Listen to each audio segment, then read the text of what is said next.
meu nome é Ana Rosa Eirão, eu sou neuropediatra, sou mestre em neurologia e é um prazer estar aqui com vocês para conversar um pouco sobre desenvolvimento humano. Sobre o que nós vamos conversar? Nós vamos falar sobre alguns aspectos específicos do desenvolvimento, principalmente na fase infantil, e vamos abordar principalmente detalhes da nova caderneta de saúde da criança, chamado Passaporte para a Cidadania. Quando a gente fala de desenvolvimento humano, uma das questões mais importantes é o cuidado com o olhar. Apesar da maioria achar que existem normas muito precisas para definir o comportamento humano é extremamente complexo. Algo que pode ser normal numa época, pode ser considerado um comportamento anormal em outra, ou em sociedades diferentes. O que nós vamos falar hoje trata dos padrões gerais e de marcos do desenvolvimento estabelecidos ao longo de pesquisas, de estudos, da observação de uma série enorme de crianças. Então, hoje nós estaremos trabalhando principalmente marcos motores, marcos comportamentais e falando também de dados objetivos, aferição de perímetro cefálico, aferição de peso e estatura. Quando nós falamos sobre desenvolvimento humano, é preciso pensar qual o olhar que nós vamos dar. Existe o olhar da equipe de saúde, que vai estar mais atento aos dados da saúde da criança. Existe o olhar da família, que muitas vezes vai estar abordando aspectos afetivos, comportamentais, psicológicos, questões intrínsecas do próprio grupo familiar. O olhar da escola, que em geral vai estar mais preocupado com a questão do aprendizado formal da criança, vai estar também observando a questão da socialização num ambiente diferente do ambiente doméstico e com outro grupo de crianças, com pares da mesma faixa etária, com outros adultos representando a autoridade. E o olhar da sociedade. A própria sociedade tem suas expectativas com relação ao comportamento dos seus indivíduos.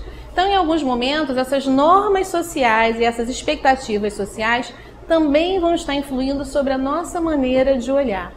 Então, é preciso, sempre que nós vamos avaliar uma criança, avaliar um adolescente, nós vamos estar olhando para este ser humano, ter esse olhar global, saber que não são só os aspectos estritamente médicos, estritamente relacionados à saúde da criança que vão estar influenciando, como também não só os aspectos relacionados à família ou ao comportamento escolar, mas é tudo uma questão de avaliação global, ter esse olhar global. Desenvolvimento é diferente de crescimento. Crescimento, na verdade, está relacionado ao quê? Ao aumento do corpo, aumento físico. É um aumento que vai poder ser mensurado em centímetros ou através do peso. Você, na verdade, tem uma hipertrofia dos órgãos ou uma hiperplasia. A maturação também é diferente de desenvolvimento. A maturação, ela consiste numa organização progressiva das estruturas que compõem o corpo e que vão levando a um grau cada vez maior de complexidade. Então, a gente tem, por exemplo, no prematuro, no recém-nascido prematuro, uma imaturidade do sistema gastrointestinal para absorver sólidos, para alimentação. Uma dieta que para um lactente de 6 meses é perfeita, que não vai causar nenhum problema, para uma criança recém-nascida, mesmo a termo, pode levar a uma sobrecarga de solutos, uma sobrecarga renal, a uma lesão de mucosa intestinal. Então isso é um dos exemplos da maturação, da gente ter que aguardar o momento certo em que aquele órgão, que aquele sistema vai estar preparado para exercer sua função de forma adequada. O desenvolvimento, ele na verdade é um conceito mais amplo. Ele fala de uma transformação que engloba vários aspectos do comportamento e da vida do indivíduo. Então a gente diz que ele é uma definição, um conceito complexo e muito amplo. Ele vai falar sobre o crescimento, sobre a maturação, mas vai envolver também o aprendizado, aspectos psíquicos, aspectos emocionais. Então, hoje em dia, o que a gente fala, o termo que se usa é o desenvolvimento psicossocial. O que isso engloba? Engloba tudo aquilo que vai nos levar a nos tornarmos humanos no sentido mais amplo da palavra.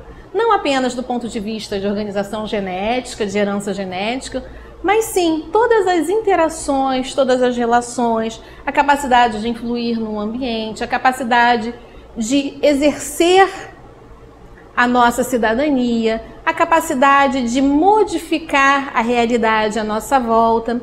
Então, à medida que a criança vai crescendo ela vai adquirindo cada vez mais essa habilidade de coordenar, de se relacionar e de poder interagir com os outros e com o meio onde ela vive. No passado, primeiro se acreditou muito do desenvolvimento humano, muito do peso no desenvolvimento do indivíduo, a questão da hereditariedade. Então, pai, mãe, herança familiar, ela ia ser determinante do futuro do indivíduo. Com o passar do tempo se viu que não era assim. Se viu que uma série de crianças ou uma série de adolescentes, indivíduos chegavam à idade adulta com um comportamento totalmente diferenciado da sua família de origem, com um comportamento diferenciado, às vezes, inclusive, de irmãos gêmeos idênticos.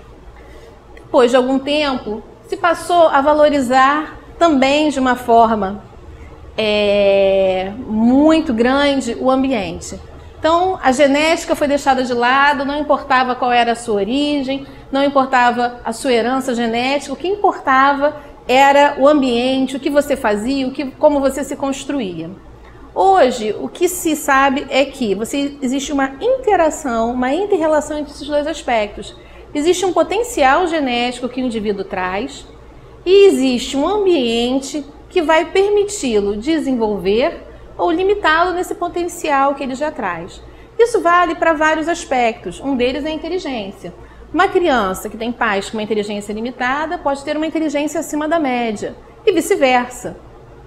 Uma criança que tem pais muito altos, se ela for submetida a condições precárias de alimentação, de estimulação, ou tiver uma doença crônica, ela pode, apesar de um alvo genético para ser alta, ficar pequena, ficar baixa.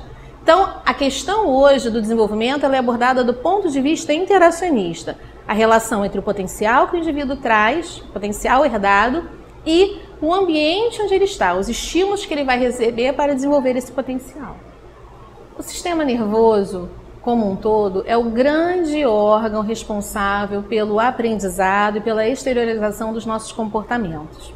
A gente sabe que hoje, mesmo indivíduos idosos ainda estão fazendo sinapses novas, ou seja, fazendo novas conexões entre os neurônios, o que representa uma capacidade de aprendizado mesmo nos anos finais da vida humana. O desenvolvimento do sistema nervoso ele vai ter algumas etapas ainda intraútero, que aí a gente vai destacar a importância do pré-natal, a importância do acompanhamento da gestante, onde a gente vai ter, apesar de você delinear já todo o esboço do sistema nervoso central e periférico ainda intraútero, você vai ter posteriormente um amadurecimento. Mas nessa etapa, se você tem, por exemplo, uma deficiência de ácido fólico, a gente pode ter alterações do fechamento do tubo neural. Então, crianças que vão nascer com mielomeningocele, as espinhas bífidas. A gente identifica a gestação de risco fazendo com que aquela gestante que está em risco de parto prematuro ou que tem uma diabetes gestacional e vai ter uma criança, um bebê macrossômico, uma criança grande para a idade, a gente vai encaminhar essa gestante para um acompanhamento adequado, para um controle, e esse bebê vai nascer num lugar que possa dar o suporte. A gente vai pesquisar sorologias, por exemplo, para toxoplasmose congênita, para rubéola, citomegalovirus, VDRL, anti-HIV. Algumas dessas patologias já podem ser prevenidas, tratadas ainda durante a gestação, e aí a gente vai conseguir prevenir sequelas futuras na criança, desde lesões neurológicas graves, levando a retardo mental grave, epilepsias no futuro, a catarata congênita, que a gente vai poder prevenir. E aqui a gente tem um defeito de fechamento de tubo neural, que uma das questões que a gente falou, uma das coisas que pode causar é a deficiência de ácido fólico. Os eventos periparto, eles também são críticos para o segmento da criança. Às vezes a gestação vai toda tranquila e no final da gestação a gente tem algum evento dramático, às vezes um descolamento de placenta, às vezes um pico hipertensivo, às vezes um acidente que a gestante sofre, que vai levar a uma falta aguda, uma hipoxemia aguda, uma falta aguda de oxigênio e a um sofrimento fetal agudo.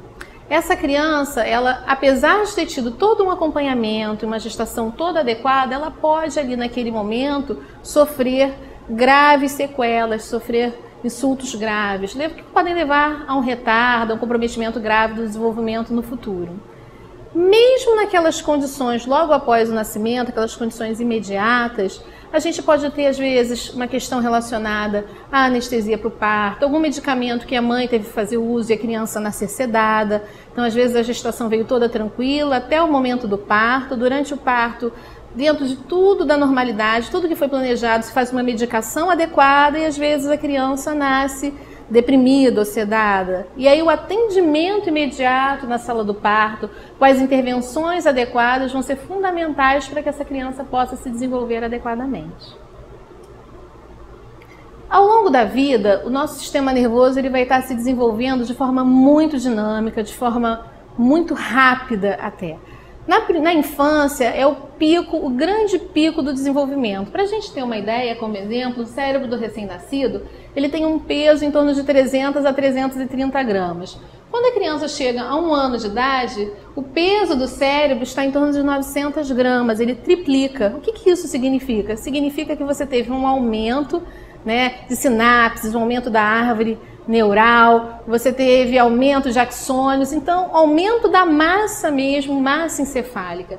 E ele vai ficar mais ou menos, né, vai aumentar em torno de 600 gramas ao longo de todo o resto da vida desse indivíduo. Então a gente vê que a infância, esse primeiro ano de vida, o segundo, o período de ser lactente, período pré-escolar e escolar, são fundamentais para o bom desenvolvimento do indivíduo.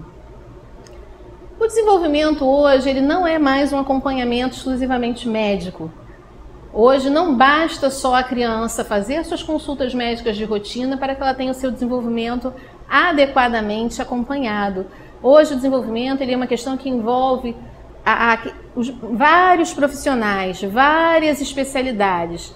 A gente vai ter assistente social, vendo as questões relacionadas à família, à sociedade, aos direitos daquela criança, orientando. A gente vai ter a enfermeira fazendo a primeira consulta depois do nascimento, depois da alta da maternidade, as orientações. A gente vai ter os agentes de saúde trabalhando em conjunto. E a gente vai ter psicólogo, toda a equipe. E a gente vai ter a família. Não adianta todos esses profissionais trabalharem, se mobilizarem para atender aquela criança se a família não compreende a importância ou não compreende realmente nos seus aspectos mínimos a necessidade daquelas indicações, a necessidade do acompanhamento, a questão das orientações. A gente tem questões culturais muito fortes, dependendo da região, dependendo do lugar, dependendo da família. Às vezes a questão do aleitamento, da amamentação. Existe uma cultura em algumas famílias, em algumas comunidades, de que o leite materno é fraco. Essa cultura ainda existe. Então, quando o pediatra, quando a enfermeira, quando a nutricionista orienta o aleitamento materno exclusivo, e a criança, por alguma razão, chora com frequência, tá muito calor, é comum que na comunidade ou na família se oriente a mãe a oferecer outros líquidos, a oferecer um complemento. Então, se a equipe de saúde não tem essa família e essa comunidade como parceiros, quem passa mais tempo junto àquela mãe? A comunidade, a família ou a equipe de saúde? Então é difícil que aquela mãe sozinha consiga dar conta dessas influências, das pressões que ela também sofre. Então, toda a família, toda a comunidade tem que estabelecer uma parceria e compreender as indicações, as contraindicações, as orientações para atender aquela criança. Mas agora vamos falar um pouquinho sobre a caderneta de saúde da criança, que é fornecida pelo Ministério da Saúde, é chamada também passaporte da cidadania, e a gente vai ter a caderneta azul, né, do menino, por dentro ela é toda azul, por fora a capinha é verde, e a da menina, que é em tons de rosa. Esse documento, na verdade, foi um grande avanço para as políticas de atenção primária e para o atendimento à criança. Ele é um documento que é garantido a toda criança que nasce em território brasileiro, e nela, tanto os pais, né, aqueles que são os cuidadores, a equipe de saúde vai acompanhar o desenvolvimento da criança até os 10 anos de idade. Dados de peso, estatura, condições de nascimento, mas também orientações para acompanhar o desenvolvimento infantil. Através da caderneta, a gente vai estabelecer uma política ou uma rotina de monitorização do crescimento e desenvolvimento dessa criança. Como é que isso acontece? Através das consultas, né, das consultas programadas. Tanto a família vai saber o que esperar naquela época do desenvolvimento, como a equipe de saúde, os agentes de saúde, os profissionais que estiverem responsáveis pelo atendimento vão poder dar uma continuidade e estabelecer parâmetros para poder monitorar esse desenvolvimento. Então pode-se, desde crianças que chegam com patologias, com problemas específicos, queixas específicas, numa intercorrência, às vezes uma intercorrência infecciosa, a crianças que estão indo para uma consulta de rotina sem qualquer queixa, crianças que estão se desenvolvendo normalmente, que os pais consideram saudáveis. E é importante que os pais entendam que mesmo essas crianças que no olhar deles estão saudáveis, estão se desenvolvendo bem, elas precisam comparecer às consultas programadas para fazer o quê? Uma observação, um acompanhamento e se identificar precocemente os problemas do desenvolvimento. A caderneta ela é diferenciada principalmente pela questão dos gráficos. A gente não vai ter diferença nos marcos do desenvolvimento, idade para andar, idade para sentar, idade para falar, mas a gente vai ter diferença nos dados antropométricos. Então a gente vai ter, os meninos eles tendem a ter um perímetro cefálico, por exemplo, um pouco maior do que as meninas. A gente tem diferença nos gráficos de peso e estatura, daí a importância da caderneta ela ser diferenciada com relação ao sexo. A caderneta é dividida em duas partes. A primeira parte ela é destinada a quem cuida da criança, os pais, os responsáveis, o cuidador. Ali você vai ter orientações sobre o direito das crianças e dos pais, questões relacionadas ao registro do nascimento, orientações com relação à amamentação, à manutenção de uma alimentação saudável, vacinação, aspectos do crescimento e desenvolvimento, sinais de perigo no caso de doenças graves, como se comportar, quais são os sinais de alerta para levar a criança a um pronto-socorro, a uma unidade de emergência e orientações quanto à prevenção de acidentes e identificar sinais de violência. O que nós vamos estar destacando são questões relacionadas ao desenvolvimento, principalmente aquelas abordagens que estimulam e que orientam, que estão focadas no desenvolvimento da criança. Então, quando a gente fala na primeira parte, quando se fala do bebê, um aspecto muito interessante é o acolhimento do bebê. Como é que essa criança deve ser acolhida? Então, existem orientações relacionadas ao ambiente calmo, um ambiente limpo, um ambiente arejado.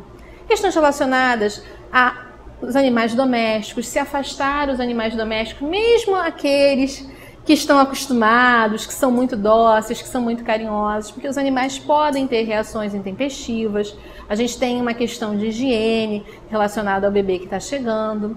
Questões relacionadas à maneira de pegar, a olhar para a criança, a falar com ela, acalentá-la, pegá-la no colo. Existem uma série de conhecimentos que são transmitidos de que criança que fica muito tempo no colo fica mimada, a criança que fica muito tempo no colo vai ficar mal acostumada. E, na verdade, se a gente se colocasse no lugar do bebê que está saindo de um ambiente quentinho, um ambiente confortável, de um ambiente protegido, contra a luz forte, contra sons fortes, acomodado, e está saindo para um ambiente com variações de temperatura, onde ele vai sentir fome, onde ele vai necessitar o tempo todo de alguém para cuidá-lo, para prover as suas necessidades, a gente imaginaria como é agradável ser acolhido e ser aconchegado. Então, orientações nesse sentido, da maneira como os pais devem conversar. Alguns pais acreditam que a criança, nesse período, ela não tem condições de perceber o que está acontecendo à sua volta, nem tem condições de entender. Ela não entende como nós, palavra por palavra, ela não vai conseguir racionalmente entender as situações, mas ela tem condição de perceber sons, a temperatura, o frio, o toque, essa parte do sistema nervoso está plenamente desenvolvida, dor, o bebê, toda essa parte está plenamente desenvolvida. Então, olhar, né, a distância da criança, em torno de 30 centímetros da face humana, a criança consegue fixar essa distância. As diferenças da face humana entre claro e escuro são muito atraentes para o recém-nascido. Então, vamos fazer com que ele se fixe nessas áreas do olhar, principalmente, que você vai ter essas diferenças de luminosidade na face humana. Isso é um dos sinais mais precoces de interação social, ser capaz de fixar o olhar na face humana. Então é importante que a gente aborde isso junto às famílias, apesar dessa parte da caderneta não ser destinada à equipe de saúde, sim à família, é importante que a gente explique à família, que a gente destaque, que a gente dê a eles noção do que está acontecendo. Ainda dentro dessa parte destinada aos cuidadores e à família, nós vamos ter uma abordagem de orientação aos pais, aos familiares, de como estimular o desenvolvimento da criança. É interessante porque uma parte dos pais, uma parte dos cuidadores pode não ter tido oportunidade de ter uma convivência, de ter uma infância que estimulasse, que pudesse desenvolver as suas aptidões, todo o seu potencial. Uma outra parte acredita que a criança, apenas no dia a dia, na convivência diária, ela por si só vai se desenvolver. A gente sabe que o desenvolvimento infantil ele depende muito de alguém que esteja ali ao lado cuidando da criança. A gente não precisa criar situações artificiais, mas é importante que os pais, que a família estejam voltados para olhar a criança, para brincar com ela, para conversar diretamente, para ensiná-la a falar. Hoje a gente vê alguns aspectos, por exemplo, do desenvolvimento da linguagem. A televisão, que existe em todas as casas e que as crianças desde muito pequenas estão muito expostas, infelizmente, aos programas de televisão, ela não interage com a criança. Então, alguns pais vão ver a criança repetindo programas de televisão, repetindo palavras, números, letras, e vão achar que, nesse sentido, a televisão está colaborando para o desenvolvimento da linguagem. Ela está colaborando para a aquisição de vocabulário, mas a linguagem, a capacidade de comunicação, ela depende do indivíduo conseguir usar aquele vocabulário que ele tem nas situações do dia a dia. E isso a televisão não pode fazer. A criança depende de alguém que converse com ela e que ela possa, assim, na reciprocidade, nessa interação, estabelecer um diálogo e desenvolver a sua capacidade de comunicação. Esses são exemplos simples que a gente precisa esclarecer à família. A gente selecionou alguns tópicos, isso aqui é como a caderneta apresenta essa orientação. Então, por exemplo, por volta de 2 a 4 meses, brinque com o bebê conversando e olhando para ele, ofereça objetos para ele pegar, coloque o bebê de bruços apoiado nos braços, para que ele possa ir desenvolvendo esse tônus cervical. Observe o bebê, veja como ele brinca com a voz. Para as crianças mais velhas, dá atenção ao que ela está buscando. A criança com 9 meses procura chamar a atenção das pessoas, já faz brincadeirinhas, então é importante que a família esteja atenta, que a família tenha esse olhar. A caderneta ela vai abordando isso até 3 anos de idade. Então a gente tem aqui com 1 ano a 1 ano e 3 meses, estimular o uso das palavras em vez de gestos, cantar músicas, usar rimas, sons falados e não apenas sons isolados. Com 1 ano e 3 meses a 1 ano e meio, aprender a dizer não, ser firme com a criança, estabelecer limites, para que ela saiba qual é o comportamento esperado. A criança ela não sabe qual é o comportamento que nós desejamos dela, então ela vai fazer o que ela tiver desejo, o que ela tiver alcance, ou o que ela estiver sendo estimulada para realizar naquele momento. Pegar um objeto que pode ser perigoso para ela, ou que vai causar um prejuízo, subir, se entrar embaixo de móveis. Então, é preciso que a família oriente, ensine ela que aquilo não deve ser realizado. Ela não tem como saber isso se não for ensinada. Entre 1 ano e meio e 2 anos, já estimular a criança a colocar, tirar as roupas, obviamente com ajuda, brincar de chutar bola, mostrar figuras de revistas, de livros, para que a criança ela aprenda a associar a figura ao nome, não só o objeto tridimensional, mas também a reconhecimento das figuras. E a gente vai ver até 3 anos de idade, conversar com a criança, giz de cera, contar historinhas, dar a ela a oportunidade de rabiscar, né? Brincadeiras de jogar bola, brincadeiras de encaixe. Então, tudo isso que a gente vai estar fazendo, a gente vai estar permitindo que a criança possa desenvolver aquelas habilidades que ela já traz em potencial com ela. É importante a gente destacar aqui o tempo do brincar.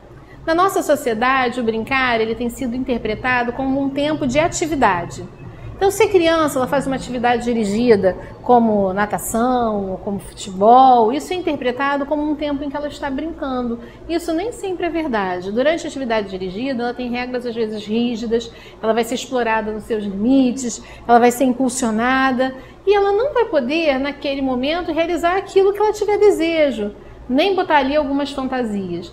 Então é importante que a gente diferencie o tempo do brincar, onde a criança vai realizar espontaneamente as atividades que ela desejar, vai criar, vai mudar as situações, vai poder intervir no ambiente das atividades dirigidas. E é importante que a família estabeleça esse tempo para o brincar. A gente hoje vê crianças cansadas de tantas atividades, de uma sobrecarga às vezes de escola, uma sobrecarga de conteúdo. Hoje a gente tem na nossa sociedade uma busca muito grande por essa questão do conteúdo escolar e o espaço do brincar, da fantasia, ele às vezes fica minimizado. O espaço de brincar com os pais, de interagir com aquelas pessoas que ela valoriza, que são importantes para ela. Às vezes estar junto no mesmo ambiente não significa que as pessoas estejam interagindo com a criança. Então é preciso pegar aquele tempo e dedicar aquele tempo a criança, deixar que ela direcione a brincadeira, deixar que ela escolha, que ela dê as regras para que a gente possa trabalhar em conjunto, estar ao lado dela, estar com ela. A caderneta ela destaca também alguns aspectos com relação às alterações no desenvolvimento. E ela fala isso, ela transmite isso aos pais e aos cuidadores, lembrando que a gente tem que ter atenção ao comportamento da criança, atenção aos aspectos motores, aspectos da linguagem, aspectos da comunicação. E destaca que, se a criança não estiver se desenvolvendo como é esperado pela família, ou se a família tem dúvidas com relação ao que deve esperar do desenvolvimento infantil, será que está adequado? Será que meu filho está um pouco atrasado? Será que está um pouco adiantado? Será que é assim que deve agir? Eu devo estimular determinados comportamentos? Eu devo freá-los? Então, deve-se dirigir ao profissional de saúde e conversar. Às vezes existe um medo de descobrir que existe um problema. Ah, não, será que existe um problema? Existe um medo de fazer essa pergunta, mas quanto antes os problemas forem identificados, mais cedo a criança vai poder ser atendida e esses problemas serem minimizados. Existe um destaque importante à saúde ocular e auditiva. A gente tem algumas crianças sendo diagnosticadas muito tarde com problemas visuais e problemas auditivos. A gente sabe que hoje, por lei, as crianças já deveriam estar fazendo a triagem auditiva ainda na maternidade. A gente sabe que toda criança em idade escolar deveria passar por uma avaliação oftalmológica, mas isso nem sempre é realizado. Então, se os pais desconfiam que a criança não enxerga bem ou não escuta bem, embora não é surda e não é cega, mas não escuta e não enxerga de forma adequada, que procurem os profissionais da área de saúde e comuniquem isso. A segunda parte da caderneta ela é voltada, essa sim, para os profissionais, para registro de dados, para preenchimento de algumas lacunas, à medida que as crianças vão vindo às consultas. É óbvio que ela não é exclusiva dos profissionais, ela é também da família, para que a família possa entender esses aspectos e possa participar. Então, o que vai constar nessa segunda parte? Registro de informações importantes, intercorrências relacionadas à saúde da criança, internações, os gráficos de crescimento. A gente vai ter também um instrumento de vigilância, que é uma tabela que a gente vai mostrar, e tabelas para o registro das vacinas que forem dadas, que são importantes para a gente poder prevenir e atuar precocemente. O que a gente pede aos profissionais é que eles leiam a cartilha, que eles leiam toda a caderneta e que eles preencham adequadamente. Às vezes a gente ainda pega cadernetas que foram preenchidas na maternidade, depois só algum tempo depois. Então, se essa criança está frequentando adequadamente as consultas, ela precisa ter os seus dados todos preenchidos para que a gente possa, posteriormente, reavaliar, olhar para trás, em que momento ela começou a perder peso, em que momento ela parou de crescer, em que momento essa criança começou a estar atrasada no seu desenvolvimento, e é preencher toda a caderneta, não é preencher só aquele dado que o profissional considera é importante, mas todos os dados de acordo com a faixa etária da criança, e isto inclui um instrumento de vigilância do desenvolvimento.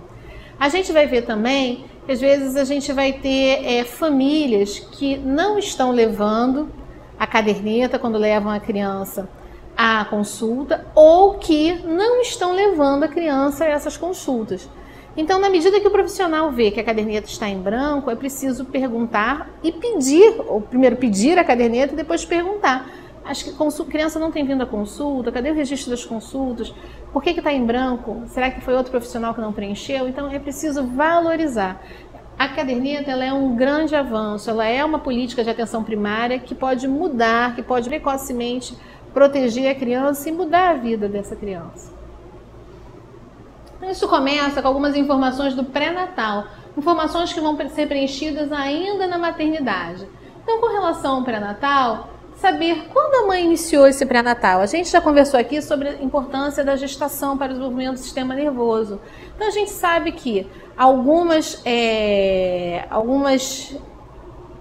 interferências vão ser realizadas e precisam ser realizadas precocemente. Então, no primeiro trimestre, a gente tem suplemento de vitaminas, realização de uma série de exames. A gente tem as sorologias que vão ser realizadas durante a gestação. Então, a gente vai saber se foi desde o início ou se foi só no final. Se a criança a mãe chega já ao pré-natal no final da gestação, a gente sabe que todo o acompanhamento, ultrassom durante a gestação, o acompanhamento morfológico, o desenvolvimento desse bebê vai estar de alguma forma comprometido ou incompleto. A gente vai ver as sorologias, se elas foram realizadas, a imunização, se a mãe fez suplementação de ferro, e a gente vai ter alguns dados relacionados ao parto e ao pós-parto. Onde foi esse parto? A gente sabe que um parto realizado no domicílio, hoje em dia não é o mais comum. Então, esse parto foi planejado dessa forma? Aconteceu alguma intercorrência? Foi um parto prematuro? Em que condições de asepsia, em que condições de higiene nasceu essa criança? Como é que ela foi levada para um hospital posteriormente? Então, a gente sabe que essas condições, essa abordagem ela é importante porque ela vai nos falar riscos de asfixia, riscos de infecção, uma série de outras questões. O tipo de parto, o parto foi normal, se foi a fórceps, se foi cesáreo, se houve necessidade de uma intervenção, por quê? Se foi um parto cirúrgico, um parto cesáreo, por que razão? Qual era o risco que existia naquela gestação? Por que evoluiu para um parto cesáreo? E a gente vai ver também as sorologias que foram realizadas pela mãe e intercorrências da gravidez, do puerpério, do pós-parto imediato. Essa mãe foi internada, essa mãe se descobriu uma infecção, ela precisou ficar mais tempo durante a internação, por que razão? Com relação aos dados de nascimento, a gente tem alguns dados muito simples e que fazem muita diferença quando a gente vai avaliar posteriormente o desenvolvimento da criança. Então, peso e comprimento é quase que universal que as pessoas preencham. Mas o perímetro cefálico, por exemplo, algumas vezes ele vai em branco e ele é fundamental para que a gente possa no futuro acompanhar o desenvolvimento dessa criança.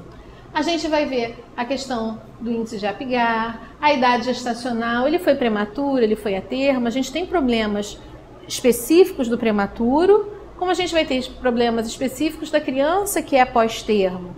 Então, se a criança foi prematura, a gente sabe que existem riscos relacionados à alimentação, riscos de infecção, ela teve algum problema de insuficiência respiratória, de maturidade pulmonar, e pós-termo ela teve algum problema relacionado ao desenvolvimento dela, asfixia, aspiração meconial, aconteceu alguma coisa nesse sentido, sofrimento fetal.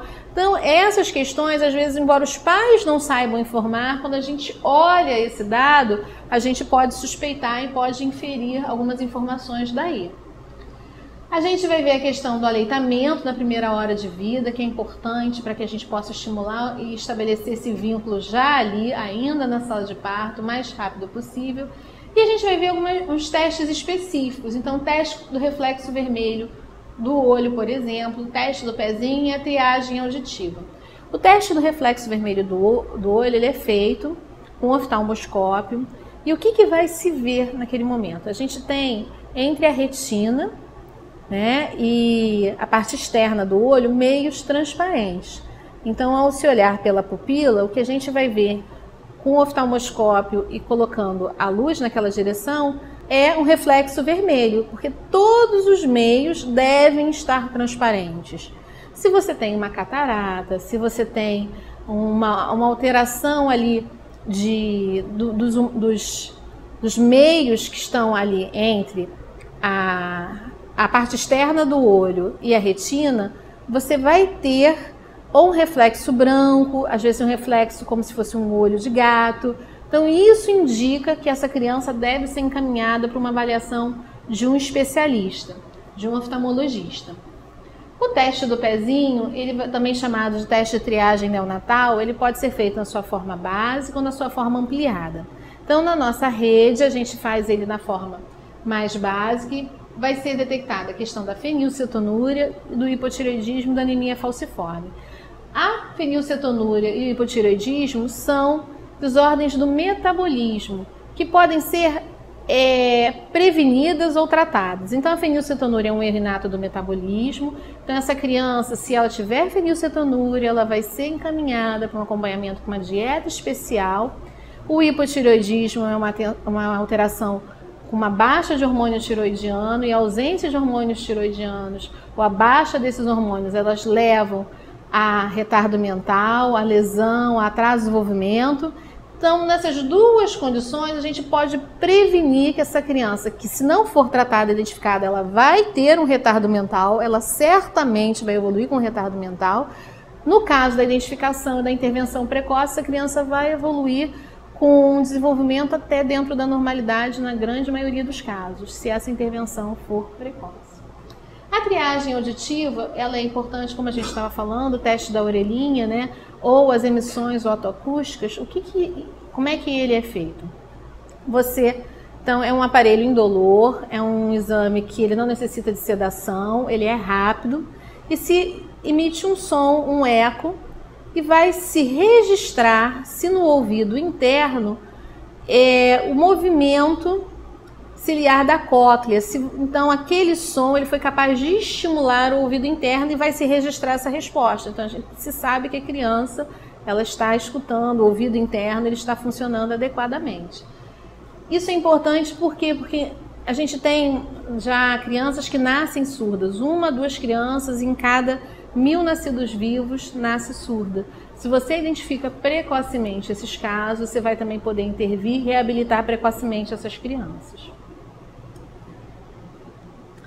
A vigilância do desenvolvimento, a gente vai entrar agora um pouco no instrumento que a caderneta fala. Essa vigilância do desenvolvimento é um processo que é contínuo, né? Ela é ao longo da vida do indivíduo. Embora a gente saiba que a caderneta ela acompanha o desenvolvimento da criança até os 10 anos, isso não para os 10 anos de idade. A gente vai ter também um acompanhamento do adolescente posterior. E ele está relacionado ao quê? A você promover atividades práticas que vão permitir que o indivíduo desenvolva o seu potencial, que você precocemente identifique os problemas e possa intervir para que essa criança possa desenvolver o seu potencial. O que vai se observar? Comportamentos. Quando a gente fala de comportamento em neurologia, a gente não está falando da questão de ser bem ou mal educado. A gente está falando de tudo aquilo que pode ser observado. Então, a maneira como a criança come é uma observação de um comportamento. A maneira como ela fala é uma observação de comportamento. A maneira como ela interage com o ambiente. Ela é uma criança muito retraída, ela explora o ambiente onde ela está. Onde ela chega, ela tem curiosidade de lidar com objetos que ela não conhece. Ela é uma criança amedrontada, uma criança embotada. Então, isso é uma observação do comportamento da criança. Aquilo que o examinador ele pode, através do olhar, observar. A gente vai ver a interação da criança e do cuidador. Isso tudo ainda na primeira consulta. Como é que eles interagem? Qual é a atenção que o cuidador dá à criança, o que a criança diz, o que a criança fala? Se a criança está pela sala, a pessoa está atenta aos riscos que a criança pode ter de estar ali caminhando sozinha. A maneira como a criança é tratada em termos de higiene, a atenção, a questão da nutrição da criança, o estado da criança e do cuidador. É importante a gente observar tudo isso. Numa consulta, né, na presença de estranhos e de estranhos que estão tendo esse olhar de observar, o que se imagina é que a família vai estar tratando quem traz a criança de uma maneira mais atenta, de uma maneira mais paciente, de uma maneira mais tolerante do que estaria no ambiente normal, no ambiente de cuidado no dia a dia. A consulta, ela predispõe a isso, a essa maneira diferente de agir. Então, se durante uma consulta, na presença de um terceiro que está ali nesse papel de olhar, de observar e de registrar, se a família ela não demonstra um cuidado, a gente tem que se preocupar, porque pode ser que em outros momentos essa criança esteja de alguma forma até um pouco negligenciada. Então esse olhar inicial ele é importante. É importante também olhar para o cuidador, olhar para a família. Uma mãe em depressão, né? A depressão pós-parto ela não é algo incomum. E os filhos de mães deprimidas, as crianças que são cuidadas por mães deprimidas, elas tendem a ter também problemas no desenvolvimento. Atraso, dificuldade de olhar no olho, atraso de linguagem, dificuldade de interação. A gente precisa olhar e, se a gente identificar que essa mãe tem sintomas de depressão, encaminhá-la para atendimento especializado. Durante a consulta, como é que a gente vai fazer essa avaliação do desenvolvimento? Primeiro, ambiente tranquilo. Um ambiente agradável, um ambiente onde a criança não se sinta amedrontada. Às vezes, ir à unidade de saúde é associado com vacina, com exames, e a criança ela já chega amedrontada, não querendo participar, não querendo interagir. Então, essa avaliação não precisa ser necessariamente realizada dentro de um consultório ou na unidade de saúde. Ela pode ser realizada numa visita domiciliar, ela pode ser realizada num outro ambiente, numa sala de brinquedos, ela pode ser realizada ainda na recepção, na antessala, desde que se crie um ambiente adequado para isso, que a criança não vai ficar distraída e que o ambiente seja tranquilo. O importante é que a criança esteja à vontade. A gente não vai precisar também de objetos complexos para fazer esse exame. A gente vai precisar de objetos simples, objetos com sons, bola, para que a gente possa interagir com a criança.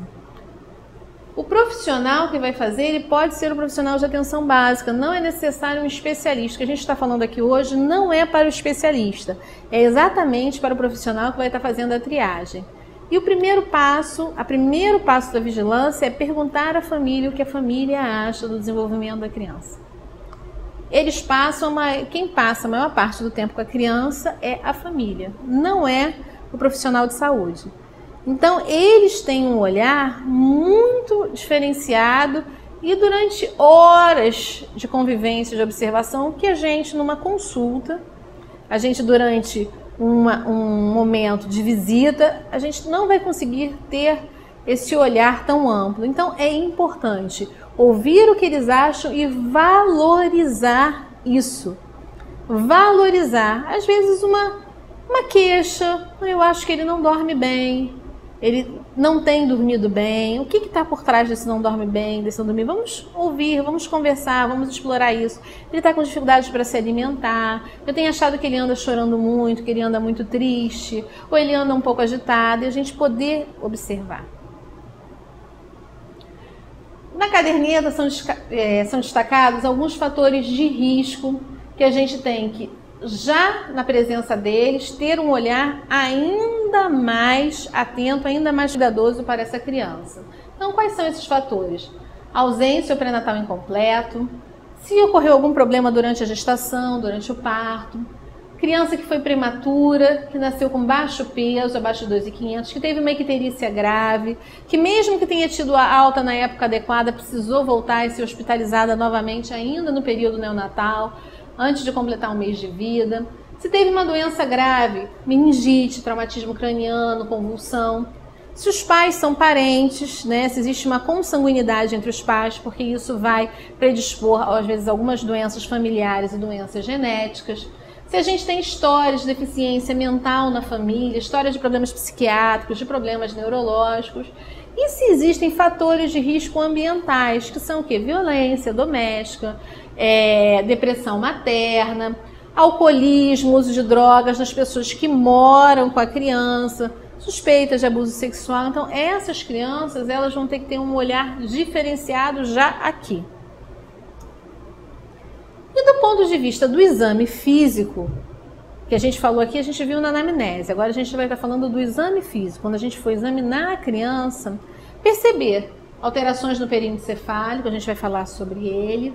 Se a criança tem, na aparência dela, alguma alteração que nos chame a atenção, são as alterações fenotípicas. Podem ser características de alguma síndrome, por exemplo, a síndrome de Down, tem características muito destacadas e a maioria dos casos é visível. Não precisa ser um olhar especializado para poder identificar, mas às vezes a gente vai ter algumas coisas mais simples, como uma alteração dos olhos, os olhos muito afastados, a gente pode ter uma fenda palpebral, uma implantação baixa de orelhas, uma fenda, um lábio leporino, a gente vai ver um pescoço muito curto, uma prega palmar única, um quinto dedo da mão recurvado. Tudo isso vai nos chamar atenção para quê? Para possíveis problemas genéticos, possíveis síndromes genéticas, outras patologias de base que já podem estar associadas. A gente pode até não saber qual é, mas a gente precisa saber que esses casos a gente vai ter que ter um índice de suspeição grande e de repente já encaminhar essa criança. O instrumento de vigilância do desenvolvimento, ele é uma tabela, né? E nessa tabela, o que você tem? Você tem os marcos do desenvolvimento numa coluna, se descreve como pesquisar, qual é o procedimento que o examinador tem que ter para identificar aquele marco, e você vai ter ao lado a idade da criança em meses e na área em amarelo o período em que aquele marco deve estar presente. Quando a gente vê a criança, a gente vai então examinar, vai proceder à verificação do marco e aí vai identificar na escala. A gente vai botar P como presente, se a gente tiver identificado, A ausente e NV se a gente não verificou aquele marco. A gente quer destacar o seguinte, que NV ele é a exceção.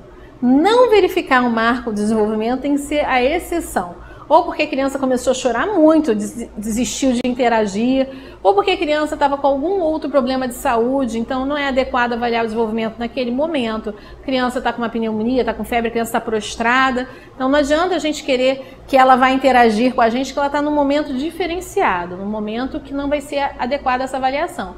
Mas NV tem que ser a exceção. E aí, essa criança, naquele momento, a gente vai marcar numa outra ocasião, já que ela já esteja melhor, precocemente, para poder identificar aquilo que não foi possível.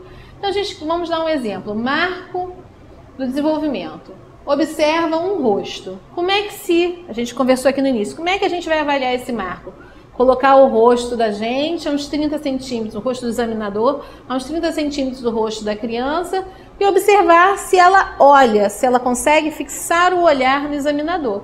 Se estiver presente, eu marco aqui. Isso tem que surgir no primeiro mês de vida. Se a criança chega depois e aquilo não foi atingido, aquilo não está presente, a gente vai traçar algumas condutas que a gente vai falar à frente. Então isso aqui é só para a gente exemplificar. Na caderneta a gente vai ter todo o gráfico, toda a tabela completa. Então a gente pode escolher um aqui, ó, brinca de esconde, esconde de achou. Então a gente coloca na frente da criança, brinca de aparecer e de desaparecer, atrás de um pano, de outra pessoa, e observa se a criança tenta procurar, fazer esses movimentos de procurar quando o indivíduo desaparece. Se ela puxa o pano, se ela tenta olhar por trás. Então isso aqui é uma coisa muito simples de fazer na consulta, não preciso de nenhum instrumento especializado para realizar isso. E aí eu vou ver, olha, a partir de 6 meses, isso já pode estar presente. A gente sabe que existe um intervalo, algumas crianças vão apresentar alguns marcos mais cedo, outras mais tarde. Mas a gente tem uma faixa de normalidade. Então a criança, ela começa, pode surgir a partir daquela idade, mas ela tem que estar presente no máximo até onde vai a faixa amarela. Então, leva objetos à boca, coloca um objeto na mão da criança e observa se ela leva-o à boca. Então isso pode surgir, né? Deve surgir entre 4 e 6 meses de idade. Se surgir um pouco antes, isso não constitui um problema para o desenvolvimento. Mas a gente sabe que se chegar aos 6 meses e ele não tiver surgido, a gente vai precisar ter uma conduta, ter uma intervenção.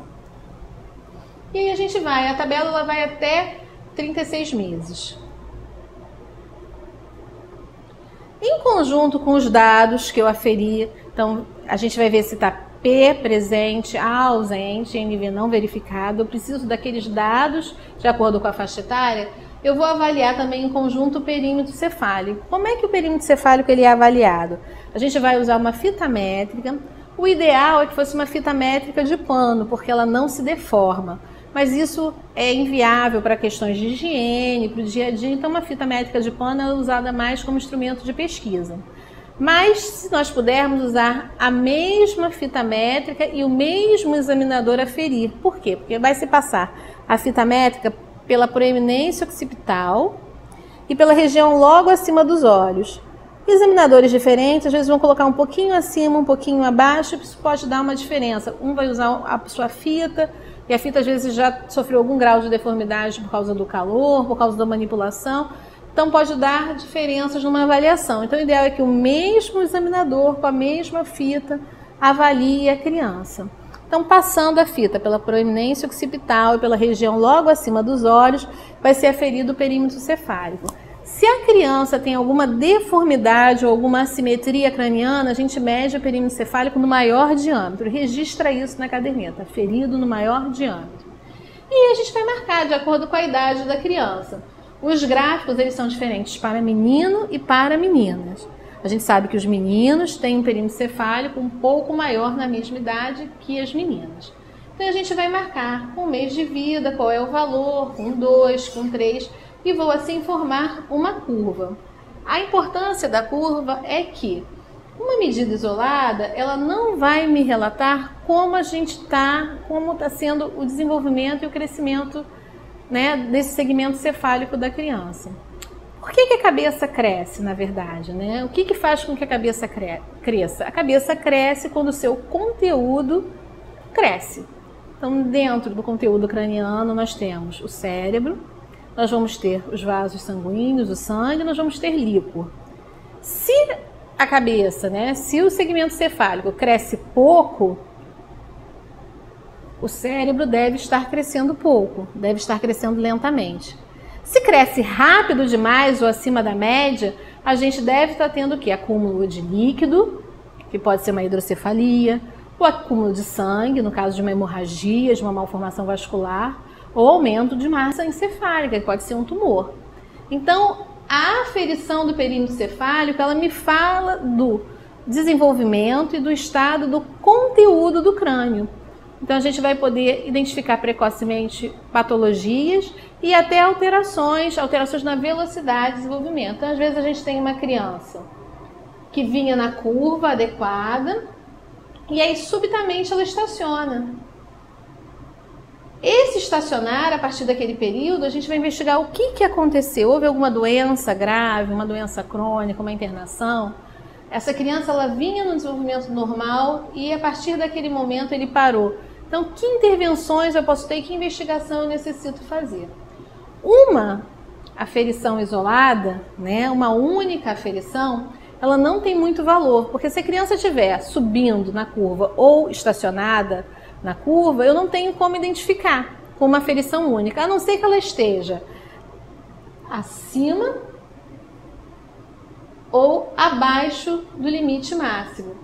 Acima desse limite, eu vou classificar como macrocefalia e abaixo do limite eu vou classificar como microcefalia. Essa aferição única, isolada, ela é significativa. Agora, a aferição nesse intervalo de normalidade única e isolada, ela não vai me permitir construir uma curva do perfil do desenvolvimento do segmento cefálico. Então, toda vez que a criança for atendida, ela deve ter seu perímetro cefálico aferido. E aí, como é que a gente vai fazer a avaliação do desenvolvimento? Como é que a gente vai tomar essa decisão? A gente vai pegar os dados dos marcos de desenvolvimento com os dados do perímetro cefálico. E a caderneta nos dá uma tabela muito prática do que fazer. Não é nossa obrigação fazer diagnóstico através desse instrumento. Então, quando a gente pega os marcos do desenvolvimento, eu não estou ali fazendo um diagnóstico de retardo mental, de nada disso. Eu estou apenas identificando uma criança que não está tendo um desenvolvimento adequado, que não está dentro do esperado para a sua idade. Então, a partir daí, eu estou fazendo uma triagem para poder encaminhá-la para identificar qual é o problema real e se ele realmente existe. Às vezes não existe nenhum problema, é uma questão momentânea, é uma questão de estímulo, uma questão pequena. Mas ali naquela aferição da tabela, a gente está fazendo apenas a vigilância, a gente não está diagnosticando. Tá? Então, o que a gente vai usar?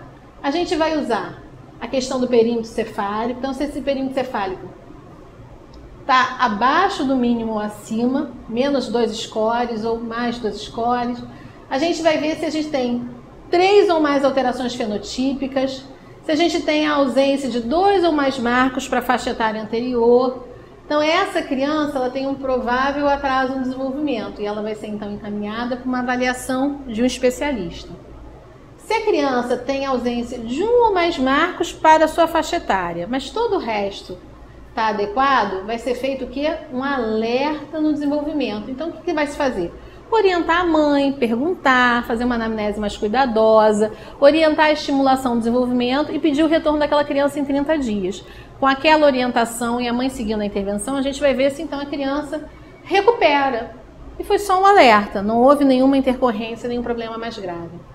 Se a criança está com todos os marcos presentes, mas ela tem a presença de algum fator de risco, daqueles que foram destacados, a criança vai ser classificada como? Com desenvolvimento adequado, mas com fatores de risco.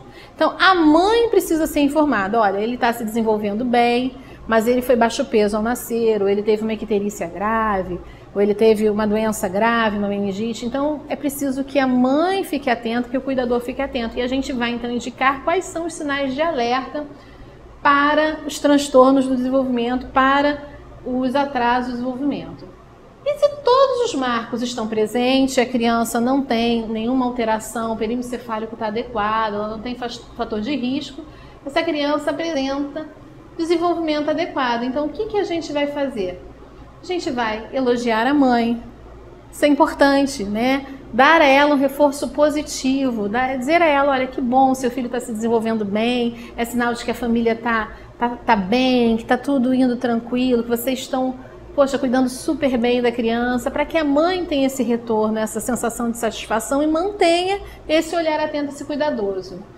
A gente vai pedir que retorne sempre na rotina, dentro da rotina, e vai informar a família sobre os sinais de alerta, sobre os problemas.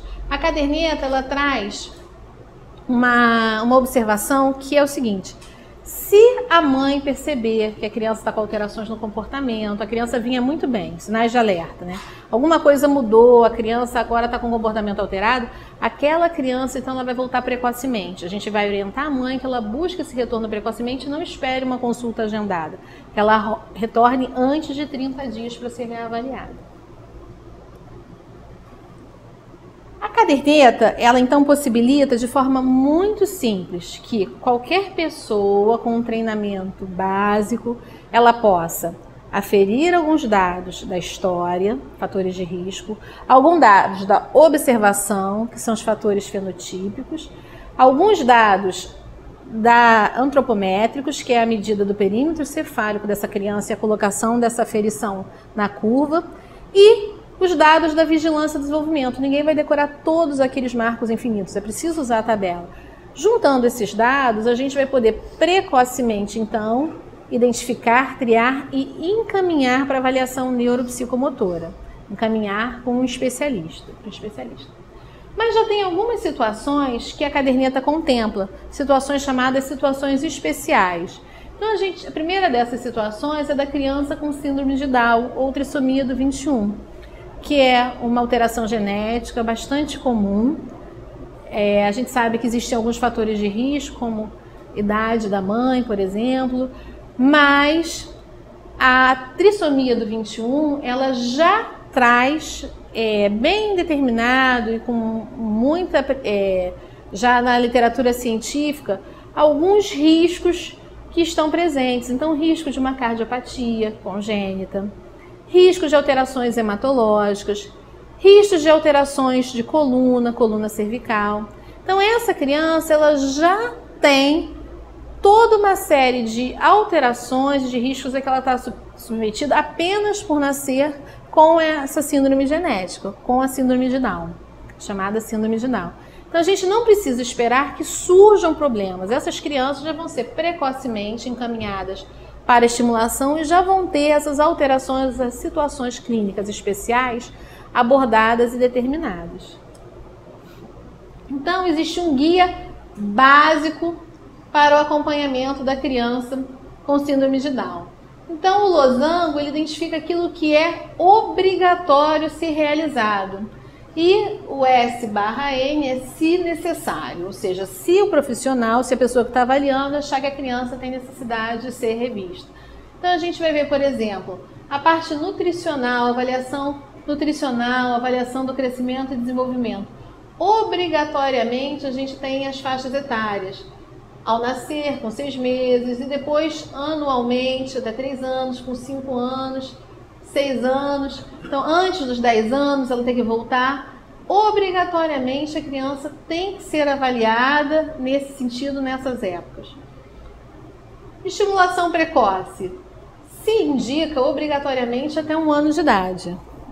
Agora, se após esse 1 ano se identificar que a criança ainda necessita, se mantém durante mais algum tempo. Então, todo o acompanhamento, então, físio, fono, avaliação cardiológica, genética, parte auditiva, oftalmológica, as terapias multidisciplinares, raio-x atlantoaxial, que vai se ver alteração cervical, tem um impacto sobre a vida da criança importante, exames laboratoriais, em que idade eles devem ser pedidos, risco de hipotireoidismo. Então, tudo isso já está aqui bem determinado para que a criança possa ser avaliada adequadamente. E a caderneta ainda contempla a questão do autismo. Então, o autismo ele é um transtorno do desenvolvimento, um transtorno complexo e que apresenta sinais ainda precocemente no desenvolvimento do ser humano. Uma das características que dificultam o diagnóstico do autismo é que a gente não tem um exame. Por exemplo, no caso da síndrome de Down, a gente tem uma avaliação do cariótipo, um estudo genético, um exame de laboratório que vai confirmar a alteração no cromossoma 21.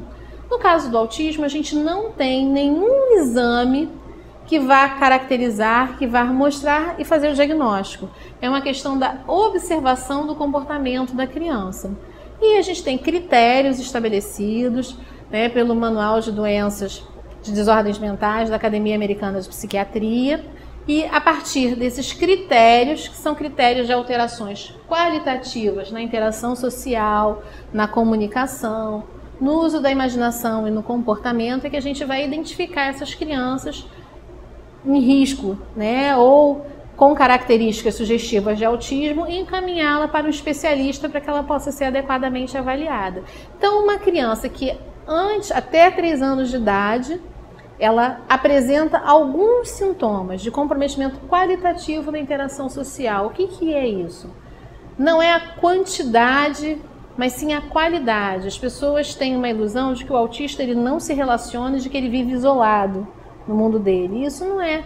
O autista nunca olha no olho, isso não é uma verdade. O autista ele pode ter graus variados de interação, dependendo da gravidade do seu quadro.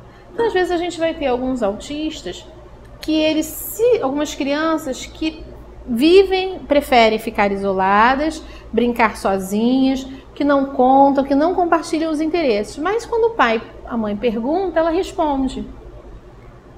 Então isso pode ser uma timidez, pode ser um traço de personalidade, isso pode ser uma depressão infantil, mas pode ser uma característica de autismo. Uma característica leve, amenizada, mas pode estar presente. Então uma característica isolada não vai fazer diagnóstico, mas o conjunto de comportamentos, o conjunto de características é que vai nos levar a suspeitar. Então, alteração na comunicação. Não é o fato da criança não falar, porque a criança que tem uma deficiência, uma alteração e não fala, que é surda, que é muda e não fala, essa criança ela se comunica por gestos, ela aprende a linguagem não verbal. O autista ele tem um comprometimento também no uso da linguagem não verbal.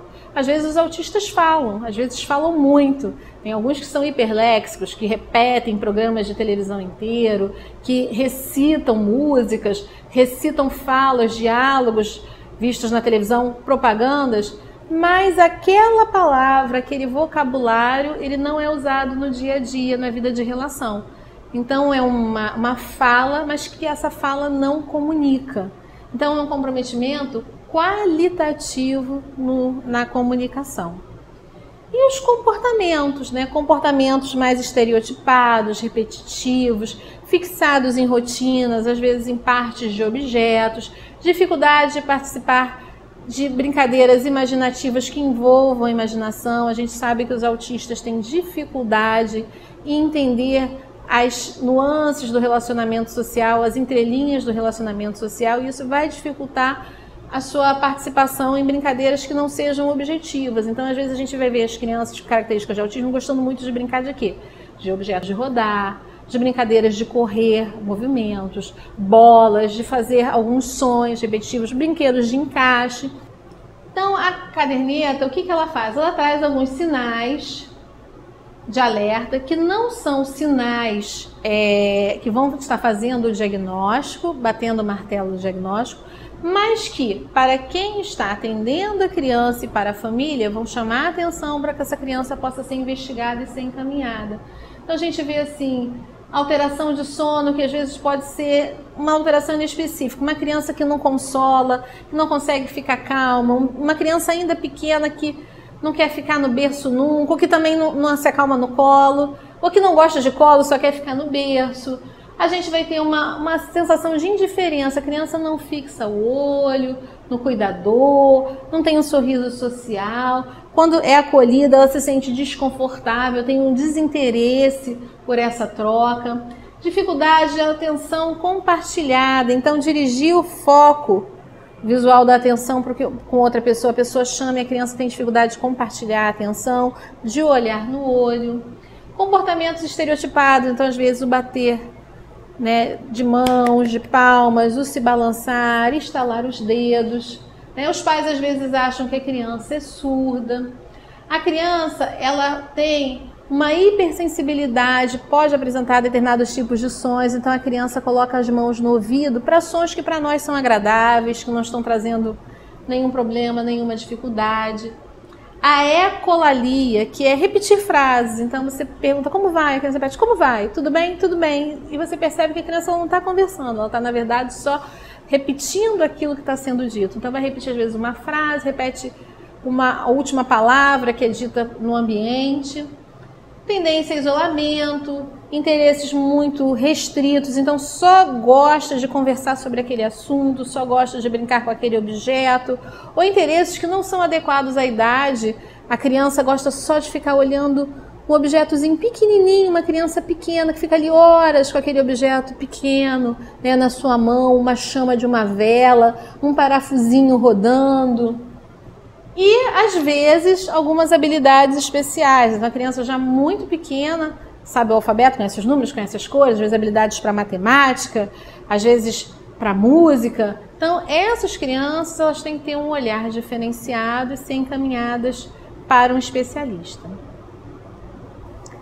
O que a gente gostaria aqui de fechar, isso aqui é a imagem da capa da caderneta, é que o desenvolvimento, ele precisa ser adequadamente avaliado.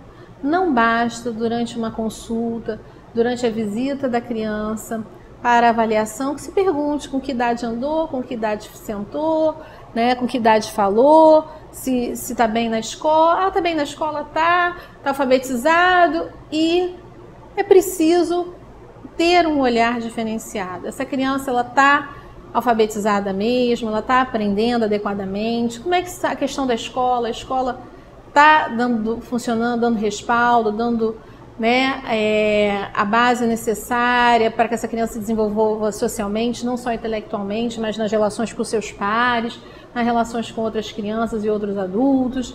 A gente saber dos marcos mais detalhados do desenvolvimento, acompanhar pela tabela, atenção às medidas e conversar com a família, orientar a família. Ninguém vai poder intervir tão diretamente quanto a família com relação ao ambiente e proporcionar à criança condições para se desenvolver.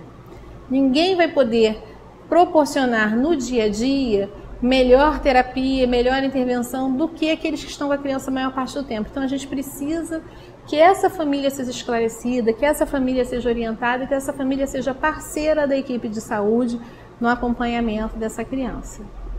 Bem, era isso, a gente queria agradecer a atenção de todos e esperamos que tenha sido esclarecedor, que todos saiam daqui estimulados para pegar a caderneta, preenchê-la e utilizá-la no seu dia a dia profissional. Obrigada.